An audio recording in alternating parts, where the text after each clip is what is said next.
This happened over the course of 3 or 4 years when I was a kid. I can't remember exactly when I got the first one, but I started having this recurring, half-lucid nightmare maybe once every couple of months. From what I can remember, here's how it would go. I'd be lying down in bed, only the view wasn't from my first-person perspective. Instead, I'd be looking down at myself from the ceiling, like I was viewing my own bedroom through a security camera feed. The out-of-body dissociation always freaked me out. I'd try to float or swim towards my body, but I was never able to move beyond swiveling my head to look around the room. I was half lucid, so I knew it was a dream, but that didn't make me any less scared. After calming myself down, I'd start noticing strange things about my bedroom. For one, the digital clock on my nightstand would always be counting in reverse. That was typically the first strange detail I'd notice. And once I noticed that, I'd start seeing other weird stuff. There were these drawings taped to random spots on the walls and dresser, like crayon drawings you'd expect from a kid my age, but I had no memory of ever making them. I wasn't the type of kid who ever drew much, so it wasn't like I had just forgotten about them.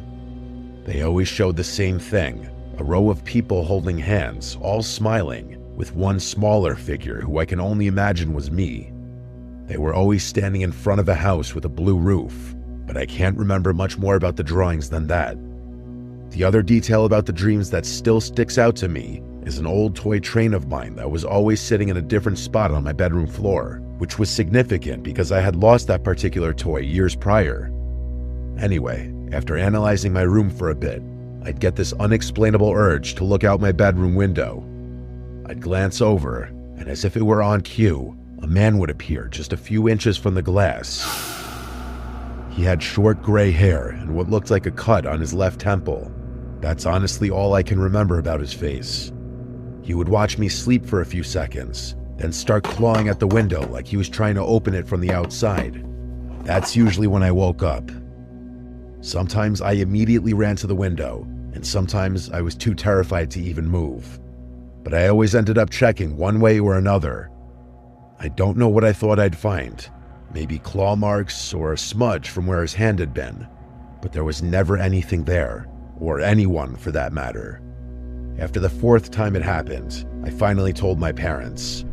My mom told me that recurring dreams weren't that rare, especially at my age, and my dad chimed in to remind me that they were always just one room away if I ever felt scared. I nodded and acted like that helped, but it didn't. Not really. My dad could tell I was still scared, so he took me by the hand and explored the exterior of the house with me. There was no indication that anyone had been there. No footprints, no smudges on the window, nothing. Even so, that didn't calm my nerves as much as you might think. Keep in mind, this was about 1 year in, so I was having this dream roughly once every 3 months. It wasn't happening every night, not even close. But having the exact same dream 4 times definitely means something, which I knew even at that age. But after that 4th dream though, they just stopped. For a while at least. I went nearly 6 months without a single episode, and at some point, I let myself believe it was over. It all just kind of faded into the background, the way childhood fears tend to when life gets more normal. But then it came back. I have no idea what triggered it, but one random night I had the dream again. Everything was exactly the same as I remembered. The clock, the drawings, the train, everything. But there was something different about that dream that was scaring me twice as much as the earlier ones had. I couldn't figure out what it was. Everything was following the exact same chain of events. But then, as I was looking around the room, I realized what it was. My bedroom window was open. As soon as I saw that, I woke up. There was a period of maybe 5 minutes where I couldn't move, complete and utter sleep paralysis. And it wasn't a passive sleep paralysis either. My brain was screaming at me to check the window the entire time, but I couldn't drag myself out of bed no matter how much I tried. On top of that, I felt significantly colder, as if cold air was blowing through my bedroom window, which I was convinced was wide open. Those 5 minutes were unlike any kind of fear I have ever experienced. All I could think about was how that man was moments away from climbing through my window, yet there was nothing I could do about it. When I finally regained control of my limbs, I forced myself over to the window, confirming that it was locked. I couldn't fall back asleep that night. I was too scared. I'm not sure how I was even able to function the following morning. Another couple of months went by, but I wasn't going to be fooled again. Every night before I went to bed, I thought long and hard about the dream in an attempt to brace myself for having it again. I'm not sure if this logic tracks, but I was hoping that keeping the dream on my brain would help me not get too scared should I have it again. To my surprise, that technique actually worked. The next time I had that dream, I wasn't even half as scared. I didn't even bother checking the window after waking up. By the time I had it again, I was barely scared at all. Still, something about it lingered. Not in a scary way, but enough to make me want to bring it up to my parents again. Maybe it was the way I explained it, or maybe it was because I was slightly older. But for whatever reason, they actually paid closer attention this time. I tried to provide as much detail as possible, something I hadn't done before. As I was getting to my description of the man, my parents' demeanor shifted. Not too dramatically, but enough for me to notice. Specifically, it was right as I was telling them about the cut on his forehead. Before I could even finish, my dad cut me off and asked if I was sure about the cut. I told him I was, and he looked over at my mom like there was some unspoken detail that I wasn't aware of. I asked my parents what was going on, and they assured me that everything was fine. Not wanting to upset them, I didn't inquire further. But from that point on, I started wondering if there was more to the story. As it would turn out, a few days after that conversation, my parents sat me down and came clean. It wasn't some dramatic reveal or anything. They just said there was something they wanted to tell me. My mom did most of the talking. Apparently, when I was really little, like too young to even remember, there was a man named Brian who used to watch me sometimes. They always referred to him as Uncle Brian, but he wasn't actually family, just a close friend of my dad's from college. I guess he was around a lot when I was a baby and a toddler, especially during the times when both my parents were working full-time. But something happened.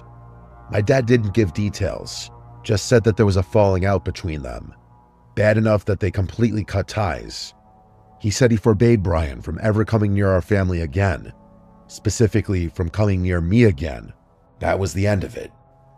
I asked what caused the fallout, but they wouldn't tell me. They just repeated that it had nothing to do with me and that I didn't need to worry. The only other thing they told me, and this is what gave me a sick feeling, was that Brian had a noticeable scar on his forehead from a car accident he'd been in years before I was born. They didn't connect the dots out loud, but they didn't have to. I was old enough to make the connection myself. Later that night, after my mom had gone to bed, my dad lingered in the living room with me a little longer. I could tell he wanted to say more, like he hadn't been totally satisfied with how the conversation went earlier. After a few moments of silence, he told me his theory. He said he thought the dreams were my brain's way of processing something buried really deep, some memory from when I was little, before I could even form full sentences. He mentioned how close I apparently used to be with Brian, how I'd cry when he left the house, how I always wanted him to be the one to read me to sleep. My dad said he couldn't think of any other way I'd know about the scar on Brian's forehead. I didn't know what to make of that. I had no recollection of this Brian person whatsoever. Even now, I still can't recall a single memory with him in it. I had no choice but to move on with my life, though, recurring dream or not. Another handful of months passed. I'm doing my best to describe the timeline as accurately as possible, but it's hard to remember exactly how much time passed in between each dream. That said, the frequency decreased after talking to my parents. I had the dream only once or maybe twice within the next year, but things took a very dark turn sometime in year 4. One night after waking up from the dream, I glanced over at my window, just out of habit, and this time, I actually saw something move. It was just a flicker, but I was 100% sure something had just moved from right outside my window, and just like that, all the fear I had spent years trying to prevent came rushing back. It was actually worse. I jumped out of bed and screamed for my parents, who took me very seriously. My dad sprinted outside in his bare feet while my mom held me tightly. Eventually, my dad came back and started whispering stuff to my mom. They told me to stay put while they called the police. I listened to them and stayed in their room, although I don't remember ever hearing any sirens or other voices besides theirs that night. My dad insisted everything was fine and that the police were going to take care of things. The next day, he confessed to me that he had seen what he thought were extremely faint footprints underneath my bedroom window. I asked him if he thought it was Brian, and he said that was impossible, since they had moved and Brian didn't know where we lived. My dad promised me that nothing bad was going to happen ever, and he would turn out to be right. I never had that dream again. My parents don't like talking about this incident, and I can see why. I'm still yet to get a straight answer out of them, but I've since stopped trying. What I can't wrap my head around is the sickening thought that every time I had that dream, there really was someone outside my window watching me. Was it really plausible that someone had been periodically stalking me for 4 years? It doesn't track, and I can't decide what's scarier. If it really was Brian watching me, or just some complete stranger that my brain associated with him for whatever reason. And who knows how that somehow got translated into my dreams. I've done research, and I still don't even know how that would be possible. Maybe he was making a noise or something, and my brain picked up on it. I really can't say. What I can say is that I'm 95% sure my parents never called the police that night. That's something I will likely never get an explanation for. I'll most likely never get any answers regarding this experience since it happened so long ago. But if I do, I'll send an update.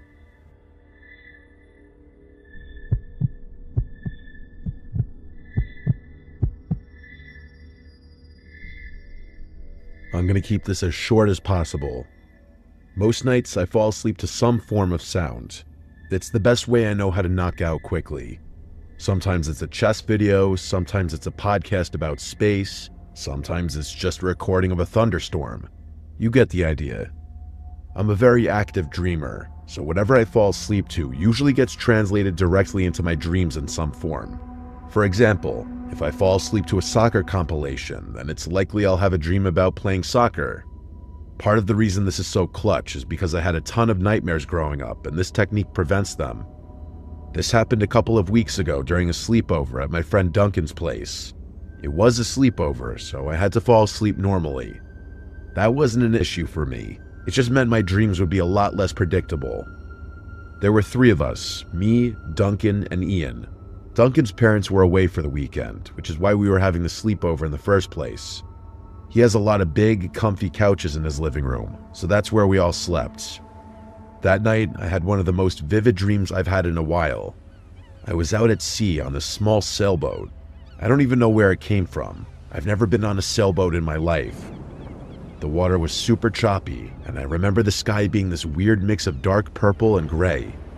The wind was howling, but not in a scary way. It kind of felt like I was in a movie or something.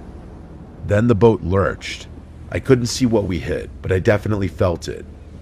Whatever it was, it knocked the whole sail sideways and cracked something underneath. Water started gushing in through the bottom, and I remember trying to plug the hole with my jacket, which obviously wasn't doing anything. I started panicking, like full-on helpless panic, and just as the boat started to sink, a dolphin jumped out of the water, locked eyes with me, and said in perfect English, "Wake up."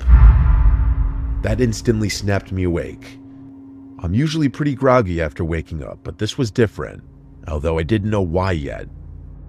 I looked around the room, trying to figure out if anything was different or strange, but everything looked normal. My friends were sleeping next to me, and the living room was exactly how we left it.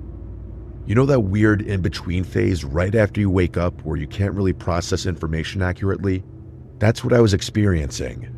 A few seconds later, though, my brain started functioning properly, and I picked up on a sound that was definitely out of place. There was this distinct rushing sound coming from somewhere upstairs. It wasn't muffled like you'd expect if a faucet was just dripping. It was consistent, like a hose or something. That must have been why I had that wonky dream about the ocean. I sat there for a second, trying to figure out what I was hearing. Then, like an idiot, I got up to check it out myself. I crept up the stairs, trying to make as little noise as possible. The noise got louder with each step. It was definitely running water, and it was coming from the upstairs bathroom at the end of the hallway.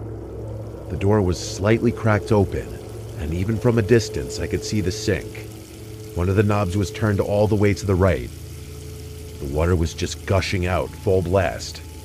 There was no way that could have happened on its own. It didn't even make sense. I got close to the doorway and was about to step in, but something made me stop. The bathroom up there is pretty big. It's got this long counter and a bathtub with a curtain, plus this awkward corner where the toilet is. Plenty of blind spots. For all I knew, someone could have been crouching behind the tub or standing right behind the door. My stomach dropped. I don't know why, but I just couldn't go in. I backed up and booked it down the stairs to wake up Duncan. I shook him hard and told him something was wrong. At first, he was groggy, but the urgency in my voice must have gotten through, because he sat up and asked what was going on. I told him the sink upstairs was blasting and I thought someone was in the house. That woke him up real fast. We left Ian asleep on the couch and crept back up together. When we got to the bathroom door, Duncan didn't even hesitate. He pushed it open and stepped inside. I was not prepared for what was about to happen. Almost immediately, a figure lunged from around the corner and tackled Duncan from the side. It happened so fast. All I saw was Duncan go down and this guy swinging a piece of PVC pipe like he was about to beat the crap out of him.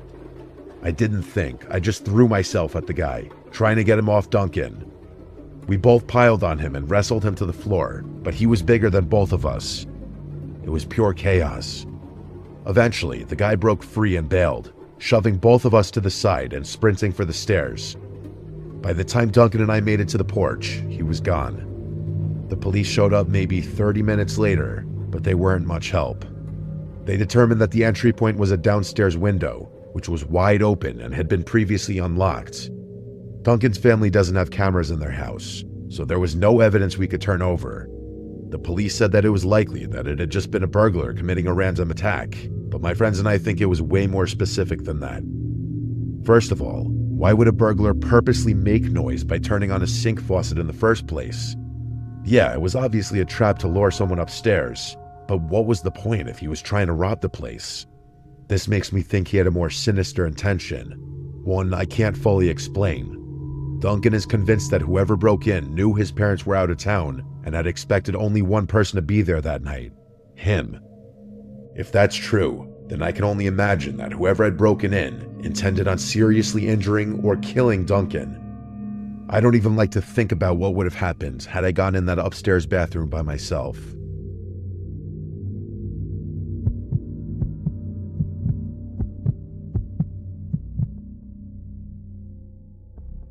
This happened on a Friday night a couple months back. My girlfriend's parents had planned a weekend trip out of town, some kind of anniversary thing, I think. So naturally, my girlfriend Bonnie invited me to stay at her place. Normally, her parents are pretty strict, and sleeping over in her room is definitely off limits, but since they'd be gone the whole weekend, we figured it wouldn't hurt anyone. Bonnie lives in one of those suburban neighborhoods where every house looks the same, quiet enough that by 10 o'clock it always feels deserted. Honestly, that place creeps me out a little whenever I leave late at night, so I was relieved at the thought of just staying put for once. I showed up around 8, brought snacks, and we watched a movie. The usual stuff. Bonnie's room is on the second floor facing the backyard, and from her window, you can just barely see into the dense line of trees that borders their property. They don't have much exterior lighting, so at night it's pitch black out there, like looking straight into a void. Bonnie has a queen-size bed, so we both had plenty of space, enough that we could stretch comfortably without crowding each other. I'll skip the rest of the irrelevant stuff. We eventually turned off the TV around midnight and drifted off. I don't remember falling asleep, but I vividly remember the unsettling dream that followed. Now, before I tell you about it, I want to say one thing. I've only had a false awakening dream a couple of times in my life before. This night was one of them. For anyone who's never had one, it's a really strange and almost transcendent experience. Dreams like the one I'm about to describe are actually the main reason I believe there are things in this world beyond those that we can see. In the dream, I woke up abruptly to the unmistakable sound of a door slamming shut somewhere downstairs. Before I could even process it, rapid footsteps started racing up the stairs.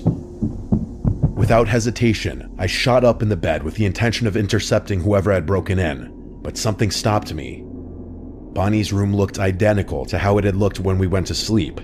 Every detail exactly as it should have been, except for one thing that I could still picture in my mind's eye even now. A thin yellow glow spilling into the bedroom from the crack beneath the bedroom door. It was just a sliver of light, but for some reason, I couldn't tear my eyes away from it.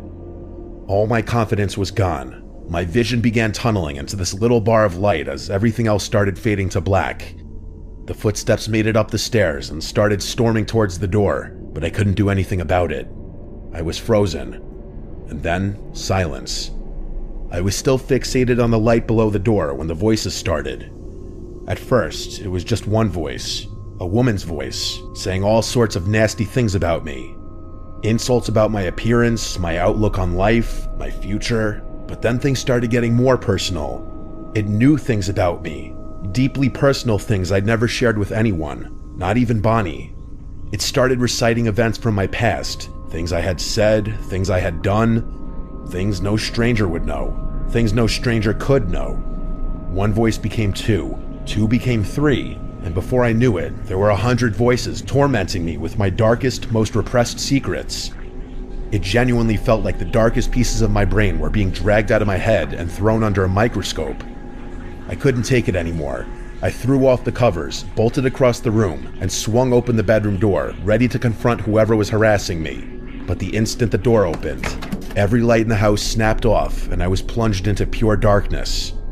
The voices stopped, and the air turned ice cold, sharp enough to sting my skin, and for a split second, it felt like I'd stepped into another world entirely. I stumbled backwards in a disoriented haze until I found the bed, then scrambled under the covers like I was 6 years old again. And then I woke up. Only I was still dreaming at that point. I just didn't know it. I sat up slowly, obviously still scared, but trying to reassure myself that the nightmare was over. But to my horror, when I looked at the bedroom door, I saw that same beam of light pouring into the room. And then I heard it. The downstairs door slamming shut again, followed by those same frantic footsteps stomping up the stairs. The entire sequence replayed itself with agonizing precision. The footsteps stopping at the door, the voices, the secrets, the whole thing. I couldn't help myself. I again ran towards the door and threw it open, only to experience that same cold darkness as before. When I finally woke up for real, my heart was racing. I was 75% sure I had actually woken up, but I was so disoriented from the strangeness of that double false awakening dream that I couldn't be sure. Bonnie was sound asleep next to me, completely unaware of what I had just been through. That's when I knew I was awake for real. In my dream, I hadn't even thought to look over at the other side of the bed. I started to relax, but when I sat up to look at the bedroom door, I damn near screamed. There, under the door, was that same strip of light that I had seen in my dreams. It was the exact same image. It did make sense. Bonnie and I were alone, and every single light in the house was supposed to be off. For a second, I just stared, unsure of what to make of what I was seeing. But then I heard footsteps downstairs, clear as day. Someone was inside the house. Right away, I knew we were being robbed. Without another thought, I pulled out my phone and discreetly called the police. After telling them what was happening, I tiptoed over to the door just to make sure it was locked. Then, I crept back to Bonnie and gently woke her up, putting my hand over her mouth so she wouldn't accidentally make a noise. She didn't scream or anything when I told her, which was a huge relief. It felt like forever, but after a few tense minutes, the police arrived at the house. Things got loud downstairs. The police actually kicked in the front door, and there was a bunch of shouting. When I felt like it was safe to do so, I went downstairs just in time to see two masked men being ushered into a police car in cuffs. I talked to the officers for a bit and thanked them before going back upstairs. It was late, but Bonnie's parents rushed back from their trip early once they heard what had happened. They weren't even mad that I had stayed the night. After hearing my story, they were actually grateful. About a week after that, Bonnie called me with more information. The officers told her parents that the two men who had been arrested admitted to breaking in because they'd seen a Facebook post about their trip and didn't think anyone would be home. As odd as it sounds, thinking about the actual break-in doesn't bother me all that much. The reason I can't get this experience out of my head is because of that damn dream. I can accept that the noise of the break-ins made its way into my head somehow. That part's fine. But what I don't understand is the actual content of the dream. Bonnie thinks I have some unresolved demons lurking somewhere in my subconscious, but I don't like thinking about that possibility.